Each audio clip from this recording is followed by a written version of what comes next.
아브라함의 믿음의 여정을 살펴보는 세 번째 주일이 되겠습니다. 사도 바울이 말씀하시는데 그리스도를 믿는 사람들은 모두 아브라함의 영적인 후손이 되어 하나님께서 아브라함에게 주셨던 그 약속을 상속받는 약속의 후사, 약속의 상속인이 되었다 말씀하십니다. 그래서 이제 이 아브라함이 살았던 그 믿음의 발자취를 계속 따라가노라면 하나님의 타이밍에 아브라함에게 주신 약속의 후사, 약속의 상속인이 되어 그 약속을 우리도 영적으로 받아서 우리의 이 영적인 유전인자 DNA 속에 하나님의 축복의 약속이 있는데 믿음의 발걸음을 따라가다 보면 하나님의 타이밍에 이 숨겨진 DNA가 언락되어서 그 믿음의 이 축복의 약속이 우리의 삶에 실현되기 때문에 우리는 이 아브라함의 믿음의 길을 배우고 우리도 그 길을 걸어가기를 소원하는 것입니다. 오늘 본문에 있는 말씀은 이제 아브라함과 헤어질 때 물이 풍부했던 요단 지역을 선택해서 소돔 근처로 이주했던 롯이 전쟁이 일어났는데 침략자들에게 사로잡혀 끌려가는 얘기로 시작됩니다. 오늘날 이란의 그 남서부 지역 페르시아만 연안에 위치했던 이 엘람이라는 나라가 당시에 세력을 떨치던 시절이었는데 그 페르시아만 연안 메소포타미아 지역만 아니라 팔레스타인 가나안 땅까지 그 세력을 미쳐서 소돔과 고모라 주변에 이 부족 국가의 왕들이 12년 동안 이 엘람이라는 나라를 섬기며 조공을 바쳐왔는데 13년 차에 반역을 일으켰습니다. 더 이상 조공을 보내지 않는 것입니다. 그러니까 14년 차에 엘람의 왕 그돌라오멜이 그 사람 중심으로 주변에 있는 이 세 나라가 함께 연합하여 4개국 연합군이 이 가나안 땅 요단강 유역과 이 모든 지역을 정복하게 되었는데 5가지의 부족 국가 왕들이 연합해서 싸우지만 메소포타미아에서 원정원 이 강한 나라 군대를 이기지 못하고 그래서 소돔과 고모라가 패망을 합니다. 소돔의 백성들이 포로로 잡혀가 끌려가는데 소돔에 살고 있던 롯도 함께 잡혀갔다. 그런 위급한 상황이 발생한 것입니다. 당시에는 전쟁에서 패배한 나라 백성들은 사로잡혀서 노예로 끌려가던 시절이었습니다. 그렇게 끌려가다가 도망쳐 나온 한 사람이 헤브론에 살고 있던 아브라함에게 찾아와서 아브라함의 조카 롯이 이렇게 잡혀서 끌려가고 있다고 그 위급한 상황을 알려주었고 아브라함은 자기 집안의 그 가솔들을 이끌고 침략자들을 추적해 가는데 살고 있던 헤브론에서 그 북쪽에 다메섹 북쪽까지 호바까지 120마일 이상의 거리를 추적해 쫓아가서 한밤중에 기습 공격하여 그 침략자들을 물리치고 조카 롯의 가족뿐 아니라 끌려갔던 모든 사람들과 빼앗겼던 재물을 다 되찾아서 돌아오게 됩니다. 그런데 오늘 우리는 아브라함의 믿음의 발자취를 살펴보기 전에 먼저 세상을 사랑하여 모든 것을 잃어버렸던 롯의 비극을 살펴보면서 그 롯의 모습을 우리의 신앙의 반면교사로 삼고 경계를 얻어야 합니다. 베드로 후서 2장 6절 이하에 있는 말씀, 현대인의 성경인데요, 이런 말씀이 있습니다. 죄악의 도시 소돔과 고모라 성을 하나님이 잿더미가 되게 하셔서 훗날에 경건치 않은 사람들에 대한 본보기로 삼으셨습니다. 그러나 악한 자들의 방탕으로 큰 고통을 받던 의로운 롯은 구원하셨습니다.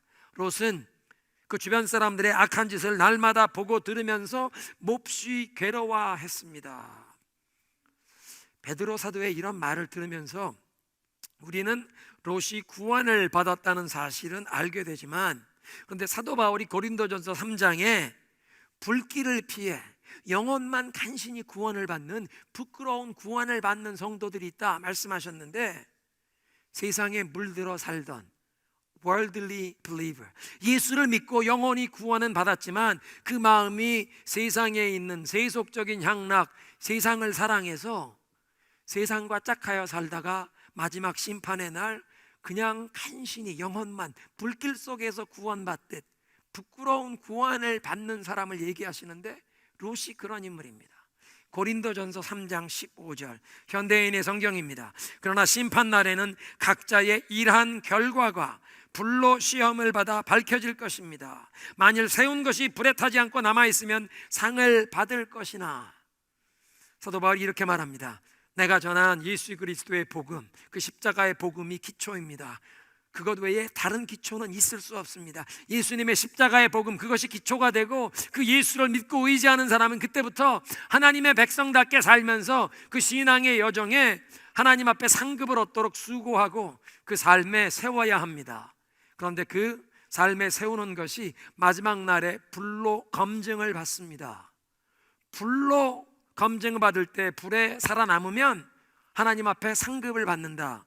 그런데 15절에 그것이 불에 타버리면 상을 잃고 말 것입니다. 그런 사람은 구원을 얻어도 마치 불 속에서 간신히 헤쳐나온 것 같을 것입니다. 하나님 앞에 믿음으로 충성했다고 인정받을 수 있는 것이 하나도 남지 않아서 삶의 모든 결과물이 불에 타 없어져 버리는, 그러니까 불길을 통해 간신히 몸뚱이만 살아남는 것처럼 부끄러운 구원을 받게 된다 말씀하시는데, 롯이 바로 이렇게 부끄러운 구원을 받은 사람의 샘플입니다. 처음에 이 창세기 우리가 12장 아브라함의 믿음의 여정을 살펴볼 때 하나님께서 아브라함을 부르실 때 너는 내 고향, 내 모든 친척 아비의 집을 떠나라.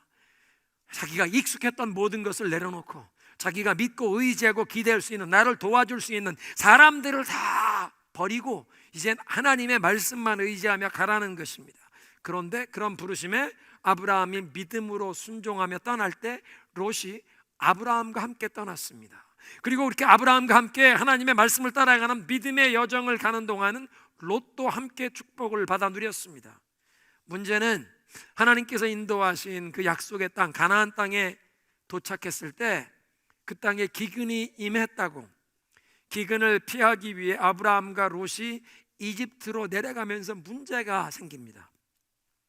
아니, 어떻게 하나님께서 인도하시는 약속의 땅에 왔는데 기근을 만납니까?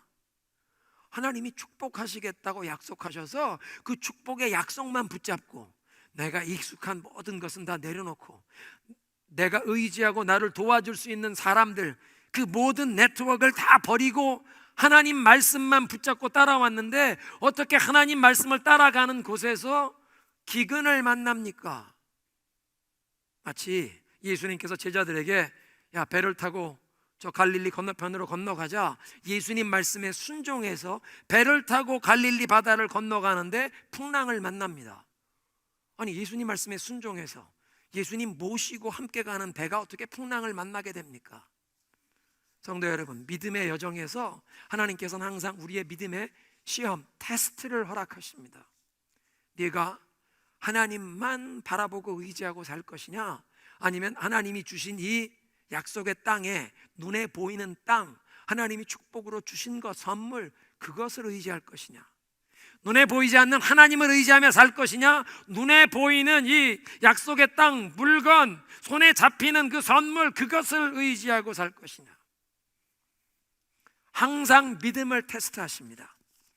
하나님이 인도하시는 땅에 도착했다면 기근이 왔더라도 그 약속의 땅에 계속 머물면서 하나님을 바라보고 하나님이 공급해 주실 것을 기다리며 하나님의 인도를 기다려야 하는데, 아브라함과 롯이 그냥 그 약속의 땅에 머물지 않고 나일강 때문에 기근의 어려움을 별로 경험하지 않는 이집트로, 애굽으로 내려가기로 결정합니다.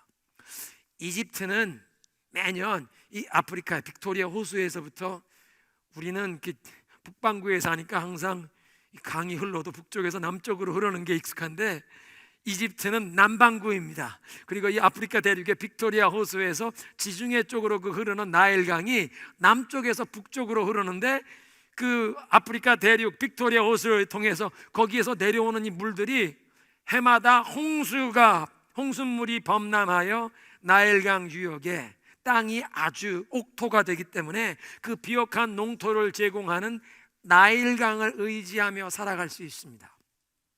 그런데 가나안 땅은 하나님께서 이른 비와 늦은 비를 내려주시지 않으면 살아갈 수가 없는 땅입니다. 그러니까 이집트는 하나님을 의지하지 않아도 세상을 의지하며 나일강을 의지하고 세상의 방법을 의지하며 살아갈 수 있는 땅을 말한다면, 가나안 땅은 오직 하나님만 바라보고 하나님만 의지하는 믿음으로, 믿음의 승리와 그 은혜를 상징하는 땅입니다. 그런데 하나님께서 이집트로 내려가서 이 기근을 피하라는 하나님의 말씀, 인도하심이 없었는데 아브라함이 임의대로 기근을 피하겠다고 이집트로 내려갔고, 하나님의 인도함 없이 이동했다가 아브라함이 여러 가지 문제들을 만나게 됩니다. 하나님의 부르심에 순종해서 믿음으로 고향을 떠났다면 그때부터는 하나님의 말씀을 따라가는 것만, 하나님의 말씀대로 살기로만 결정해야 하는데, 어려움을 당했다고 그 시험에 견디지 못하고 임의대로 하나님 말씀도 없는데 움직이는 아브라함, 한 죄가 그 다음에 죄를 불러오는데요, 하나님의 말씀도 없이 임의대로 움직였다가 이집트로 내려가면서 아브라함이 자기 아내를 여동생이라고 속이는 거짓말을 하게 되죠. 하나님의 말씀도 없이 먼저 약속의 땅을 벗어나는 불순종, 불신앙, 그러더니 거짓말하는 죄에 빠지고, 그렇게 거짓말하는 죄에 빠진 다음부터는 세상 사람들에게 거짓말하면서 사는 동안은, 아브라함이 이집트에 거하는 동안 하나님 앞에 제단을 쌓지 못합니다. 하나님의 뜻에 거하지 않고 불신앙의 길로 가고 거짓말을 하면서 살면 예배가 막히겠죠. 하나님 앞에 제단을 쌓지 못합니다.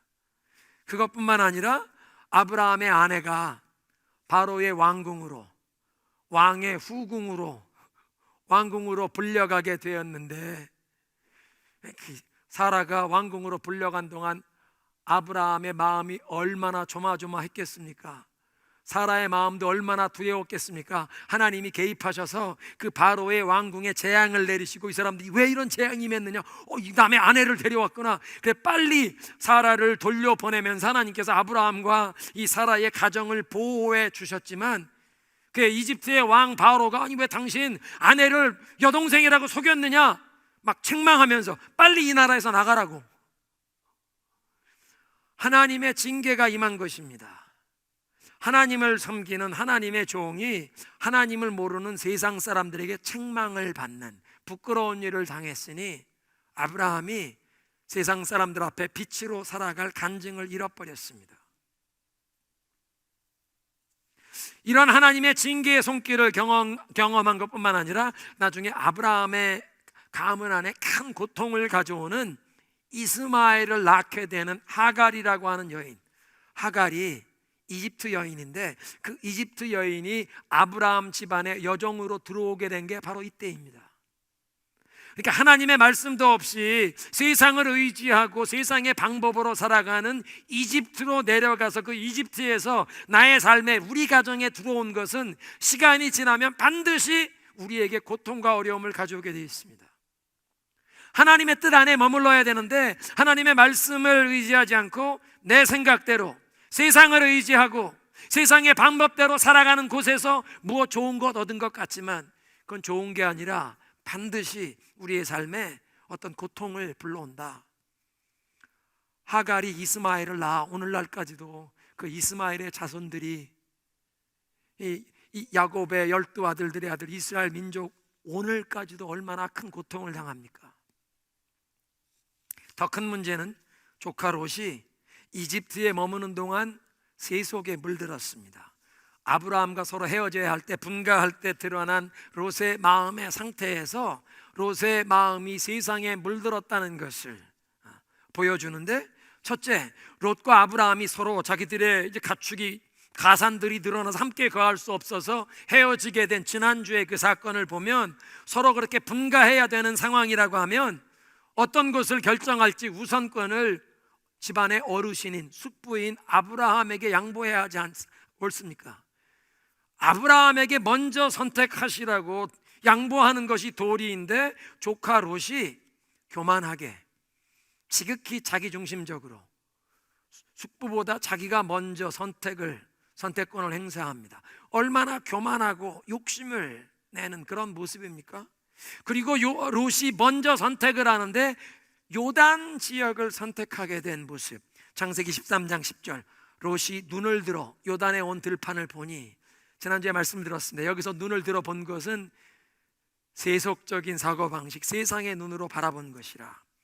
그 요단의 들판이 사방에 물이 넉넉한 것이 이집트 땅과 같았습니다. 좀 물이 풍부하고 물질적으로 풍요하고 그 쾌락이 있었던 이집트처럼, 이집트와 같네, 저기가 좋은 것이다. 그 요단 지역을 결정했던 이유가 이집트와 같았기 때문이라. 기근을 피하기 위해서 아브라함과 함께 이집트에 내려갔다가 다시 가나안 땅으로 돌아오긴 했지만, 몸은 가나안 땅에 돌아왔지만 롯의 마음에는 그 물질적으로 풍요로웠던, 세상의 향락, 재미가 많았던 이집트가 꽉 차 있어서 그때부터는 항상 이집트가 기준이 돼요. 모든 사물을, 세상 모든 일을, 인생의 모든 일을 이집트가, 세상이 기준이 되어 판단하는 것입니다. 요단 지역, 이집트와 같네. 저기로 가면 내 인생이 행복할 거다. 저기로 가면 성공하고, 저기로 가면 돈을 벌고, 저기로 가면 내가 재미를 느낄 것이라. 그래서 소돔 쪽을 선택합니다. 그때부터 롯은 점점 하나님께로부터 멀어지면서 세상의 재미, 돈, 향락을 쫓아 살게 되고, 아브라함은 반대로 그렇게 물이 풍요한 땅, 이게 아니라 그냥 하나님의 약속을 따라 이 가나안 땅, 하나님이 이른 비와 늦은 비를 내려주시지 않으면 추수도 할 수 없는 것 같은 땅, 그러나 가는 곳마다 여호와께 제단을 쌓으며 하나님께 점점 더 가까이 가는 그런 삶을 사는 것입니다. 그러다 보니까 창세기 13장 12절에 롯이 아브라함과 헤어졌을 때 처음에는 롯이 소돔 가까이에 장막을 치고 살았더라. 그런데 한 장 뒤에 14장 12절에 전쟁에 사로잡힐 때 보면 롯도 소돔성 안에 살고 있었습니다. 처음에 롯이 아브라함을 따라 고향을 떠나왔을 때는 롯도 아브라함처럼 장막에 거하며 숙부 아브라함이 여호와의 제단을 쌓으면 그 제단에서 함께 하나님을 예배하던 사람입니다. 그런데 아브라함에게서 떠나가면서부터 롯은 여호와께 제단을 쌓았다는 말이 없습니다. 점점 하나님께로부터 멀리 가는 것입니다. 장막에 살면서 이 땅에서는 순례자로 살아가야 하는데, 처음에는 소돔 근처에 장막을 치고 살던 사람이 이 전쟁에서 사로잡혀 갈 때쯤은 소돔 성 안에, 벽돌로 지은 집 안에 살고 있는 사람입니다. 롯이 세상을 사랑하여 세상을 점점 가까이 하더니 그냥 세상에 완전히 빠져 살면서, 그렇게 살다 보니까 원수들에게 사로잡히는 고통과 수치를 당하게 되었고, 반대로 롯을 떠나보내면서 하나님께 더 온전히 순종하는 자리로 나아갔던 아브라함은 하나님을 예배하면서 예배자로 영적으로 깨어있는 영적인 파수꾼이 되어 자기의 조카 롯이 위험에 처했을 때 그 위험에 처한 자를 건져줄 수 있게 됩니다. 사랑하는 성도 여러분, 영적으로 깨어있는 파수꾼만이 우리 사랑하는 사람들을 위경에서 건져낼 수 있는 줄로 믿으시기 바랍니다. 이 14장에서는 아브라함이 영적으로 깨어있다가 롯이 사로잡혀 갔다고 할 때 쫓아가서 싸워 칼로 구출해내지만 18장 19장에 보면 하나님께서 이 소돔성에 하늘에서 불과 유황을 내려 그 도성을 멸하실 때 아브라함의 기도 때문에 롯을 구출하게 됩니다. 영적으로 깨어있는 파수꾼이 사랑하는 사람을 건져내는 것입니다. 따라하겠습니다. 영적으로 깨어있는 파수꾼이 되어 사랑하는 사람들을 구원해내라. 믿으십니까? 그래서 이렇게 소돔의 죄악의 도성 소돔을 떠나지 않고 살다가 사로잡혀 큰 고통을 경험하게 된 롯을 아브라함이 건져 주었는데, 구출해 주었는데, 그러면 레슨을 받아야 하는데, 교훈을 얻어야 하는데 소돔을 떠나지 않습니다. 계속 소돔에 눌러 살다가 나중에 하나님이 하늘에서 유황과 불을 내리시는 날 아브라함의 기도 때문에 하나님께서 천사를 보내요. 이 소돔에 살고 있던 롯을 막 손목을 잡고 빨리 이 타운을 벗어나라, 뒤도 돌아보지 말고 산으로 도망가라. 하나님께서 하늘에서 불을 내려 이 성을 심판하신다. 떠나기 싫어하는 롯을 천사들이 손목을 붙잡고 타운 문 밖에까지, 동구 밖에까지 산을 향해 달려가라. 그런데 피신하는 그 길에 롯의 아내가 뒤에 두고 온 곳 세상 것을 아까워하면서 아직도 세상에 붙은 그 마음을 버리지 못하여 롯의 아내가 뒤를 돌아보다가 무엇이 되었습니까? 소금 기둥. 하나님이 지금 하늘에서 불을 내려 심판하고 벌하시는 거기에 뭐 아까울 것이 있다고 그 세상을, 죄악의 도성을 돌아보다가 소금 기둥으로 변하고, 롯은 두 딸과 함께 간신히 산으로 피신하여 몸은 살아남았는데 그 두 딸이 아버지를 포도주에 취하게 하고는 밤마다 자기들이 번갈아가며 아버지와 동침하여 아이를 갖고, 아이를 베어 그 낳은 아이들이 모압 족속과 암몬 족속의 조상이 되었다는 그 부끄러운 이야기는 불길 속에서, 심판하는 불길 속에서 몸뚱아리만 빠져나와 부끄러운 구원을 받은 그런 모습입니다. 그런가 하면 지난 주일에 보았던 아브라함은 네가 축복의 통로가 되리라, 복의 근원이 될지라는 그 하나님의 약속의 말씀을 굳건히 믿는다는 그 믿음으로, 그냥 그 믿음을 내가 적극적으로 그 믿음의 고백을 선포한다는 차원에서 하나님이 나를 축복의 통로가 되게 하신다고 하셨으니 내가 이 선택권을 조카에게 양보하여, 조카야 네가 먼저 선택해라, 네가 잘 되면 너를 복되게 하는 것이 나의 인생의 데스티니다. You win, I win. 윈윈을 선택하면서 축복의 통로로 살아가는 길을 선택했던 것입니다. 그렇게 롯에게 먼저 선택하게 하고 롯을 떠나보내고 나니까 하나님께서 다시 아브라함에게 나타나셔서 축복의 약속을 다시 확인시켜 주시지 않습니까? 저 하늘의 별을 보라, 바닷가의 모래알처럼 많은 자손을 너에게 주리라, 이 땅을 네 자손들에게 영원히 주리라. 하나님이 축복의 약속을 주십니다.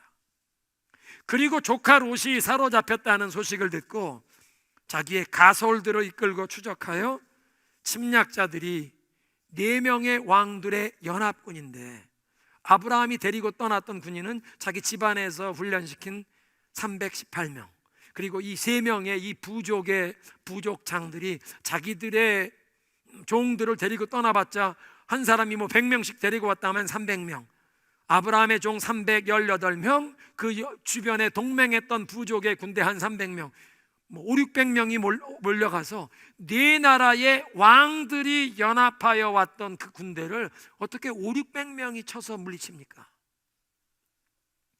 하나님께서 아브라함에게 승리를 주심으로 5, 600명이 몰려갔는데도 네 나라의 왕들의 연합군을 격파한 줄로 믿습니다. 그러니까 믿음으로 사는 자들에게 하나님께서 승리를 주실 때에는 세상의 계산으로는 설명할 수 없는 놀라운 승리, 하나님께서 모든 영광을 받으시는 승리를 경험하게 하시는 줄로 믿습니다. 따라합니다. 믿음으로 살면 세상이 설명할 수 없는 놀라운 승리를 경험케 하신다. 믿으십니까? 믿음으로 사는 자가 경험하는 승리, 세상의 계산으로는 설명할 수 없는 놀라운 승리를 경험하게 하신다는 것입니다. 나중에 기드온이 300명의 용사들을 데리고 미디안 대군을 물리친 역사도 그 300명의 용사들이 정예 부대 무기를 가지고 나간 것이 아니라 항아리에 횃불을 감추고 나팔을 부는데, 300명이 나팔을 불고 항아리를 깨뜨리고 횃불을 들 때 하나님께서 이 적궁에서 자중질환이 일어나게 하시는데 자기들이 칼로 찔러 죽여서, 여러분 그 사사기 기사를 읽어보시죠. 나중에 15,000명만 도망가고 죽어서 널브러진 사람이 12만 명입니다. 300명이 처음에 출동할 때는 칼도 가진 것이 아니라 항아리의 횃불과 나팔만 가지고 나갔는데, 하나님이 승리를 주시면 세상의 계산으로는 설명할 수 없는 놀라운 승리를 주신다는 것입니다. 하나님이 그런 승리를 주시면서 하나님이 모든 크레딧을 받는, 하나님이 영광 받으시는 승리. 전쟁에서 이런 큰 승리를 거두고 돌아오던 아브라함이 소돔 왕을 만나면서 큰 시험, 템테이션, 유혹을 경험합니다. 성경을 보면 많은 경우에 우리가 큰 영적인 승리를 경험한 직후에 사탄이 시험을, 유혹을 하는 경우가 있는데요, 예수님께서도 요단강에서 세례 요한에게 물 세례를 받고 나오실 때 하늘이 열리고 성령이 비둘기처럼 그 위에 임하고 하늘에서 하나님 아버지의 소리가 들리지 않습니까? 이는 내 사랑하는 아들이요 내 기뻐하는 자라. 영광스러운, 정말 감격스러운 장면입니다. 그런데 그 바로 뒤에 예수님께서 광야에서 사탄에게 시험을 받으셨습니다. 열왕기상 19장, 엘리야가 갈멜산 산상에서 하나님께 기도하여 하늘에서 불이 내리고 이 바알의 이 거짓 선지자 750명을 처단하는 놀라운 승리를 경험했는데, 바로 그 다음 날 왕후 이세벨이 위협한다고 두려움에 휩싸여서 하나님이 자기를 세워주신 근무지를 무단히 탈하고 두려움에 멀리 남쪽 광야로 도주하는 모습, 큰 영적인 승리를 경험한 바로 그 다음에 직후에 이런 시험을 경험한다는 것입니다. 소돔 왕이 승리하고 돌아오는 아브라함을 맞이하면서 소돔 왕이 건넨 제안이 아브라함에게 큰 유혹이었습니다. 시험이었습니다. 백성들은 내게 돌리시고 재물은 당신이 다 가지시오. 아브라함이 이 침략자들을 쫓아가서 그들과 싸워 끌려갔던 모든 사람들을 되찾고 그 모든 빼앗겼던 재물을 다 찾았으니 그 고대 사회의 관습에 의하면 쫓아가서 싸워 승리한 사람의 전리품이기 때문에 되찾아온 모든 사람과 그 재물이 아브라함의 소유라고 해도 아무도 이의를 제기하지 못했을 것입니다. 그런데 아브라함이 소돔 왕에게 답변하는 말을 통해 그의 믿음의 결단을 밝히는데요, 22절에 내가 하늘과 땅의 창조자이신 지극히 높으신 하나님께 내 손을 두고 맹세하노니 왕에게 속한 것은 내가 실 오라기 하나도 가지지 않겠나이다. 당신이 나중에라도 혹시 말하기를 아브라함이 부자가 된 거 다 그거 원래 내 거였는데 내가 아브라함을 부자 만들어줬다, 그런 말 당신 입에서 한마디도 할 수 없기 위해서 당신에게 속한 것 시로라기 하나 가지지 않겠다. 그런 아브라함의 말을 보면 아브라함은 모든 영광을 하나님께 돌리겠다는 믿음의 결단으로 재물에 대한 욕심을 물리친 것입니다. 다시 한번, 아브라함은 자기 인생의 그 승리, 성공, 이 모든 일을 통해서도 하나님이 100% 영광 받으시고 100% 크레딧을 받는 게 중요해서 그것 위에 재물에 대한 욕심을 물리친 것입니다. 포기한 것입니다. 내가 많은 재물을 얻고 부자가 되는 성공보다도 지극히 높으신 하나님이 온전히 모든 영광을 받으시는 게 나한테는 더 중요한 일이라. 내가 지금 나가서 싸워 찾아왔기 때문에 이 모든 것을, 이 모든 사람까지도 이제 다 나에게 속했다고 얘기해도 아무도 이의를 제기하지 못하겠지만, 지금 내가 이 재물을 취하는 것 때문에 소돔의 왕이 만에 하나라도 나중에 내가 아브라함 부자 만들어줬다는 말 당신이 입에서 나오지 못하도록 나는 이 죄악의 도성 소돔에 속한 것 시로라기 하나도 건드리지 않겠어. 하나님이 나에게 승리를 주셨고 하나님이 앞으로도 나에게 승리를 주시고 나를 성공하게 하실 것이니 죄악의 도성 소돔에게 속한 것은 내가 10원 한 장 건드리지 않겠어. 아브라함은 자신의 성공과 승리를 통해서도 하나님이 모든 영광을 받으시길 원하고, 그 성공과 승리의 유일한 원인, 직접적인 원인이 하나님이시라는 것을 모든 사람이 다 자타가 공인하고 인정해서 하나님이 영광 받으시기를 원하는, 그러니까 자기의 성공과 번영의 과정에서도 100% 하나님이 영광 받으시는 일이 아니라면 그 성공의 열매 나는 필요 없다, 얼마든지 난 내려놓을 수 있다, 하나님이 나를 앞으로도 또 승리 주시고 성공케 하실 것이기에 이 죄악의 도성 소돔의 재물이 없어도 하나님이 나를 성공하고 번창하게 하실 것이니 난 이거 필요 없다. 그래서 소돔 왕에게 내가 소돔 성의 것 하나도 그냥 가지지 않겠다, 그렇게만 말한 것이 아니라 제일 먼저 내가 섬기는 하늘과 땅의 모든 것을 창조하신 지극히 높으신 하나님 여호와께 손을 들어 맹세하노니, 먼저 내가 누구를 섬기며 나에게 이 승리를 주신 분이 누구신가를 믿음을 먼저 선포한 것입니다. 하나님이, 하늘과 땅을 창조하신 지극히 높으신 하나님이 나에게 승리를 주셔서 이 모든 것을 얻게 하셨다, 나는 그 하나님을 섬긴다. 하나님에 대한 신앙 고백을 먼저 선포하며 그 하나님이 나에게 이미 축복해 주시리라고 약속하셨기 때문에 나는 죄악의 도성 소돔에 속한 것 당신 다 가져가시오, 나는 필요 없어. 하나님께 모든 영광 돌리기 위하여 재물의 욕심을 물리친 아브라함. 우리가 이 아브라함의 믿음의 여정을 배우면서 믿음이라는 것이 하나님께 무엇을 구하고 얻는 것만 아니라 참된 믿음 때문에 무엇을 내려놓기도 하고 포기하기도 한다. 그러니까 익숙했던 모든 환경, 나를 도와줄 수 있는 모든 사람, 고향, 그걸 떠나는, 그걸 포기하는, 오직 하나님만 의지하며 사는, 그게 믿음의 발걸음의 시작이었는데, 여기에서 보니까 재물을 포기합니다. 하나님께 영광 돌리는 삶을 살기 위해서, 하나님이 주시는 승리, 앞으로 나의 성공과 번영을 통해서도 하나님께 영광 돌리기 위해서 난 이 재물 필요 없다. 이 재물 지금 취하지 않아도 하나님이 앞으로 나를 책임져 주실 것이라. 하나님의 영광이 자기의 인생의 목적이 된 사람, 나의 성공과 번영을 통해서도 하나님께 영광 돌리는 것이 가장 중요해진 사람입니다. 어떻게 아브라함이 이런 훌륭한 믿음으로 거듭났는가? 하나님께 영광 돌리기 위해서 그 재물에 대한 욕심을 내려놓을 수 있던 아브라함이 이 소돔 왕을 만나 이 유혹이 담긴 제안을 받기 전에 먼저 멜기세덱을 만나서 그의 영혼과 그의 믿음이 더 굳세지는 이런 하나님의 은혜를 체험했습니다. 히브리서 5장부터 7장까지는 여기에 나타난 이 멜기세덱이 예수님의 예표라고 설명합니다. 살렘 왕 멜기세덱, 이름이 멜기세덱이라는 말은 의의 왕이라, 멜키, my king, 나의 왕, 세덱, 의로움, 나의 왕은 의로우시다, 또는 의로움의 왕, 그런 뜻인데요. 그게 살렘 왕, 그분의 타이틀이 살렘 왕. 여기서 이 살렘이 예루살렘의 약자라고 보통 성경학자들은 이해하는데, 그런데 살렘이라는 그 말이 평화를 뜻하는 샬롬과 같아서 살렘 왕은 평강의 왕이다. 평강의 왕인 멜기세덱이 지극히 높으신 하나님의 제사장이었습니다. 그 멜기세덱이 아브라함을 마중 나와 그에게 축복한 말을 보십시오.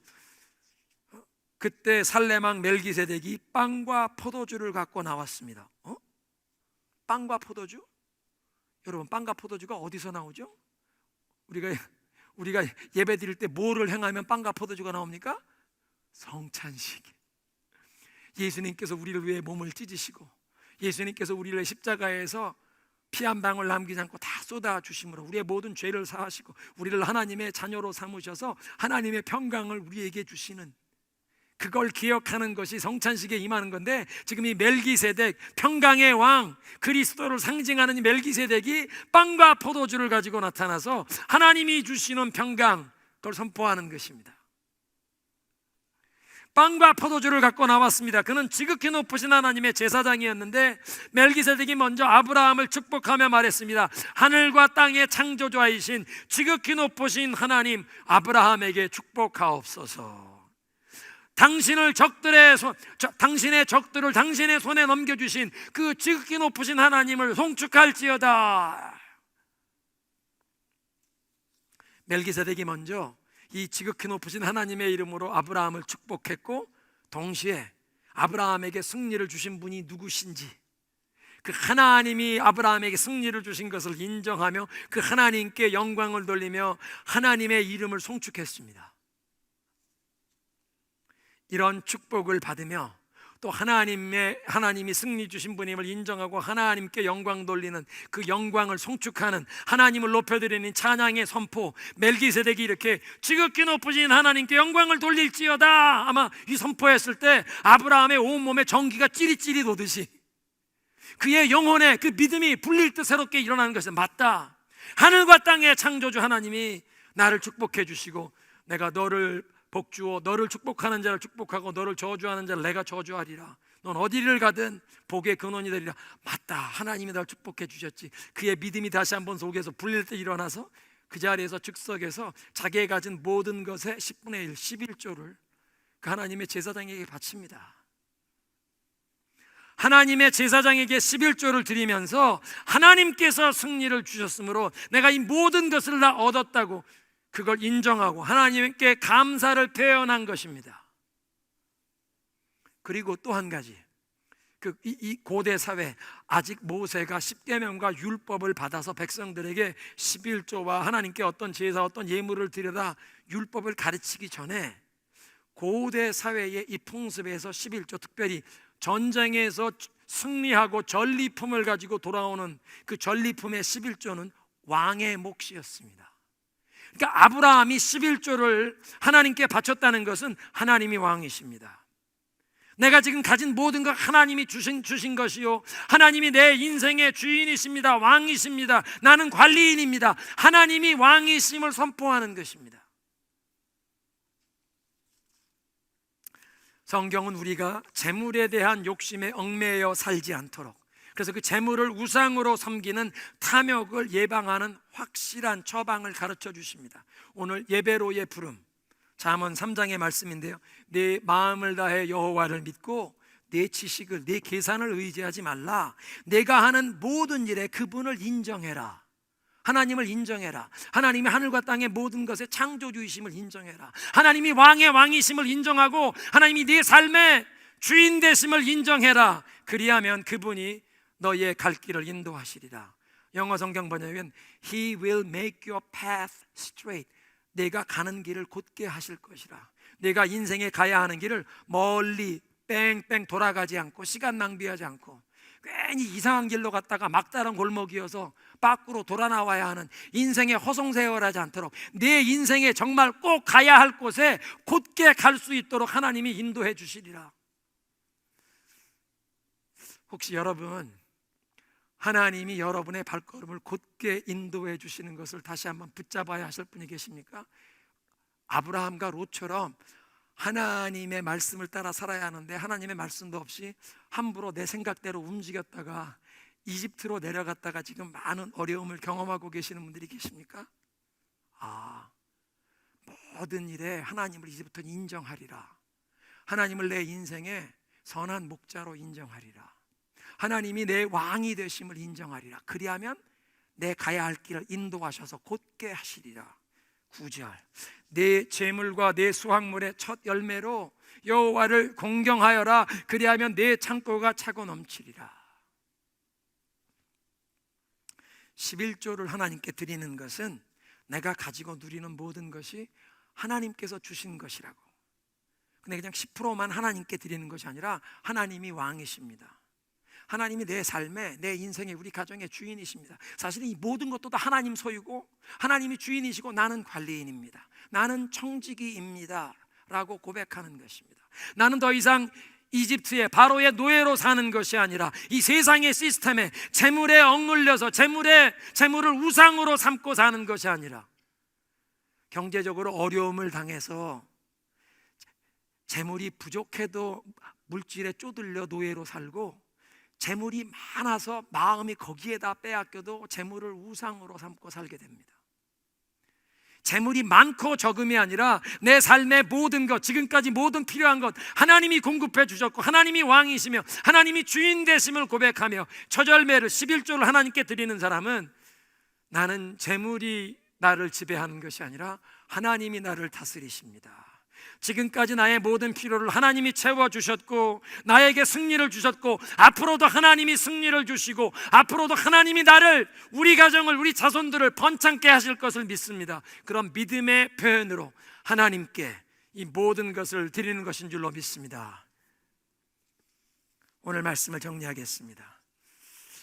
세상을 의지하고 세상의 방법으로 살아가는 이집트로, 하나님의 말씀도 없이 그냥 인간적인 생각으로 이집트로 내려갔다가 그 물질적인 풍요로움, 세상의 재미에 롯이 물들어 버리는 바람에 롯은 나중에 모든 것을 다 잃어버리고 불 가운데 몸뚱이만 간신히 구원받은 부끄러운 구원을 받았습니다. 근데 아브라함은 애굽에 내려갔다가 올라온 다음부터는 정신 차리고 그때부터는 잊은 비와 늦은 비를 하나님이 내려주시지 않으면 살아갈 수 없는 가나안 땅에 머물며 가는 곳마다 제단을 쌓고 하나님을 예배하면서 영적으로 깨어있는 파수꾼이 되어 사랑하는 자가 위경에 빠질 때 건져줄 수 있고, 또 그 롯을 구출해주는 전쟁에서 보니까 그냥 몇백 명 데리고 갔는데 네 나라 연합 군대를 물리치는, 세상의 계산으로는 설명할 수 없는 놀라운 승리를 얻으며 하나님께 영광을 돌렸습니다.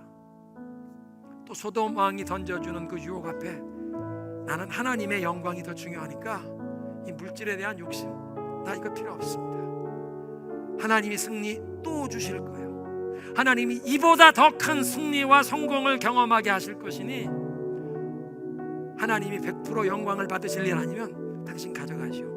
이 사람 나와서 제일 먼저 나한테 감사의 인사라는 것보다 백성은 나에게 넘기고 하는 말하는 거 보니까 이 사람에게 속해 이 재물 가졌다 나중에 내가 저 사람 저 아브람 부자 된 게 다 내 거였어. 당신 입으로 그런 말 할 수 있는 빌미도 안 주겠어. 하나님이 100% 크레딧 받는 이거 다 가져가시오. 죄악의 도성 소돔에서 간 거 한 푼 안 받아도 하나님이 나를 번성하게 하실 것이오. 어떻게 그런 믿음의 결단을 했습니까? 멜기세덱을 만나서 지극히 높으신 하나님, 너에게 승리 주신 하나님을 찬송할지어다. 그 영적인 생명력이 흘러넘치는 하나님을 송축하는 그 예배의 선포, 그 영혼이 깨어난 것입니다. 살아난 것입니다. 믿음이 살아납니다. 영적 권위가 생명력이 흘러가는 선포였습니다. 맞다, 하나님이 나에게 승리를 주셨으니 나는 이 물질 이게 지금 중요한 게 아니다. 하나님은 날 어디를 가든 승리하게 하시고 번성하게 하실 것이라. 그런 믿음으로 소돔 왕의 유혹을 당할 때 당신 가지시오. 나는 하나님께만 영광 돌리며 살겠소. 사랑하는 성도 여러분, 우리도 아브라함처럼 우리의 믿음이 강건해져서 물질에 대한 욕심을 내려놓고라도 하나님이 주는 승리를, 믿음의 승리를, 축복을 경험하는 저와 여러분 되시길 소원하십시다.